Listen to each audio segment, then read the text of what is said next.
ایک ایسی قوم جس کے اوپر اللہ تبارک و تعالیٰ نے اپنا دردناک عذاب نازل فرمایا اور اس قوم کے تمام لوگوں کو بندر بنا دیا۔ یہ لوگ کون سا ایسا گناہ کرتے تھے جس کی وجہ سے اللہ تبارک و تعالیٰ نے ان کے اوپر اپنا دردناک عذاب نازل فرمایا اور اس قوم کے تمام لوگوں کو بندر بنا دیا۔ حنین ٹی وی کی ویڈیو میں ایک بار پھر سے خوش آمدید۔ حضرت داؤد علیہ السلام اور ان کی قوم سمندر کے کنارے ایلا نامی بستی میں رہا کرتی تھے۔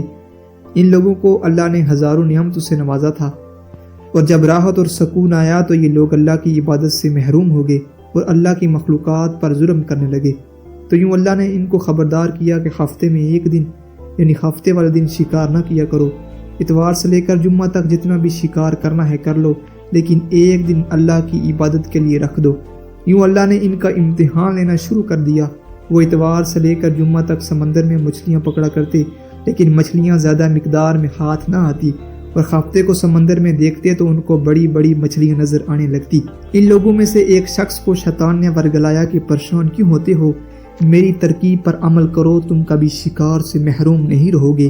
یہ سن کر اس شخص نے ہفتے والے دن کانٹا لگا کر ڈوری کو سمندر میں ڈال دیا تاکہ مچھلی پھنسے، اور شیطان نے کہا کہ تم اس مچھلی کو اتوار والے دن نکالنا، یوں ہفتے کی حرمت بھی باقی رہ جائے گی اور تم شکار بھی کر لو گے۔ بس شیطان کی بتائی ہوئی ترکیب پر ہفتے والے دن مچھلی پھنسی رہی، اور وہ اس مچھلیوں کو اتوار والے دن نکالتا اور انہیں خوشی سے کھاتا اور ان کا کاروبار کرتا۔ جب آس پاس کے لوگوں نے پوچھا تو ان کو بھی یہی ترکیب بتانے لگا۔ یوں اس قوم کے کچھ لوگ ہفتے والے دن مچھلی پکڑنے کے لیے جال پھینکتے اور انہیں اتوار والے دن نکالتے، اور کچھ نے تو سمندر سے نالیاں نکال کر چھوٹے چھوٹے تالاب بنا دیے تاکہ ہفتے والے دن یہاں سے مچھلی گزرے تو ان تالابوں میں پھنس جائے اور ہم انہیں اتوار والے دن نکال لیں گے۔ اس گاؤں میں کچھ اللہ کے خاص بندے بھی موجود تھے جو کہنے لگے، اے لوگو، اللہ نے ہفتے کے دن شکار کرنے سے منع کیا ہے۔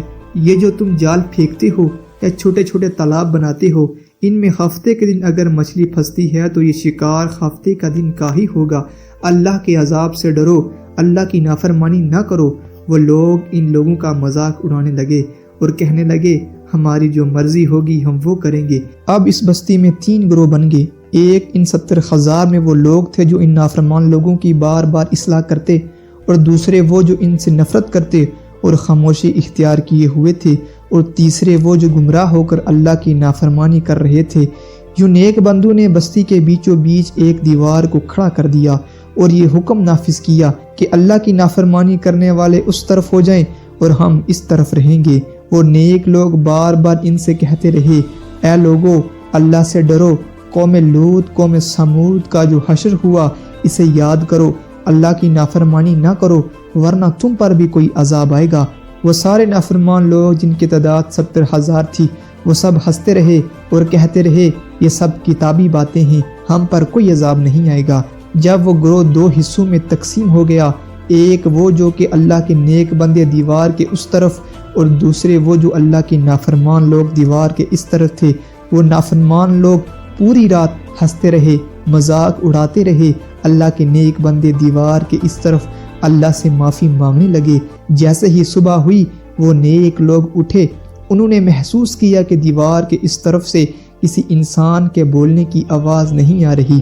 جیسے ہی دیوار کے اس طرف چڑھ کر دیکھنے لگے تو وہ سارے کے سارے وہ لوگ بندر کی شکل میں تبدیل ہو چکے تھے اور بندروں کی حرکت کو انجام دے رہے تھے۔